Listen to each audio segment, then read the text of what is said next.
জগদ্ধাত্রী আজকে পর্বে দেখতে পাওয়া যায় যে জগদ্ধাত্রী তদন্ত করতে গিয়ে একটা কাগজ পায় এবং সেই কাগজের নাম থেকে যে নামগুলো উঠে আসে সেগুলো কিন্তু দেখা যাচ্ছিল। জগদ্ধাত্রী বলতে থাকে যে এগুলো যতদূর সম্ভব ঋষভের বাড়ির সঙ্গে সম্পর্কযুক্ত, এবং তখন জগদ্ধাত্রী বলে ঋষভের বাড়িতে আমরা যাবো না, তদন্ত করতে হবে ডিপার্টমেন্টের কিছু অফিসার এবং তার সঙ্গে যাবে কিন্তু সাধু বটকদারকে জগদ্ধাত্রী ফোন করে এবং বলতে থাকে কিছু একটা জায়গায় ঘটকাটি করতে যেতে হবে এবং তারপরে সমস্ত কিছু তথ্য সাধু বটকদারকে বুঝিয়ে দেয়।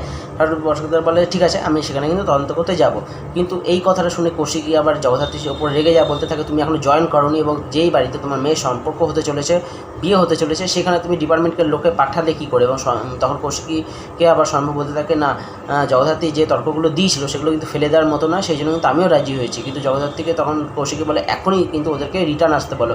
এদিকে যখনই দেখতে পাওয়া যায় যে ঋষভের বাড়িতে ডিপার্টমেন্টের লোকেরা চলে যায় এবং সাধু বটকদার চলে যায়, তাদেরকে দেখে কিন্তু ঋষভ বাবা মা এবং ঋষভ কিছুটা ভয় পেয়ে যায় এবং সঞ্জিত ব্যানার্জি কিন্তু আড়াল থেকে দেখে নিয়ে কিন্তু চিনতে পেরে যায় সাধু বটকদারকে এবং তখনই কিন্তু তিনি লুকিয়ে যান। এবং সাধু বটকদার যখন চলে আসবে সেই সময় জিজ্ঞাসা করে এই বাড়িতে কে কে থাকে, তখন কিন্তু সবাই বলে যে তিনজনই লোক থাকে, কিন্তু ঋষভ বলে দেয় যে আরেকজনও কিন্তু থাকে সম্পর্কিত আমার মামা। এবং যখনই তার নামটা বলতে হবে তখনই জগদ্ধাত্রী ফোনটা করে এবং বলে সাধু বটকদারকে আপনার ওখান থেকে চলে আসুন। তারপরে তারা সেখান থেকে বেরিয়ে যায়। এদিকে দেখতে পাওয়া যায় যে দুর্গা আজকে গণেশ পুজোর উপলক্ষে তার বাবা এবং কাকা মানে উৎসব এবং স্বয়ম্ভুকে বলে যে আজকে কিন্তু একটা লড়াই হবে এবং যেটা হবে কিন্তু ঋষভের সাথে। ঋষভকে ফোন করে বলে যে তুমি চলে এসছো তো, তাহলে আমার বাবার সঙ্গে এবং কাকার সঙ্গে কিন্তু আজকে নাচে গানের লড়াই হবে।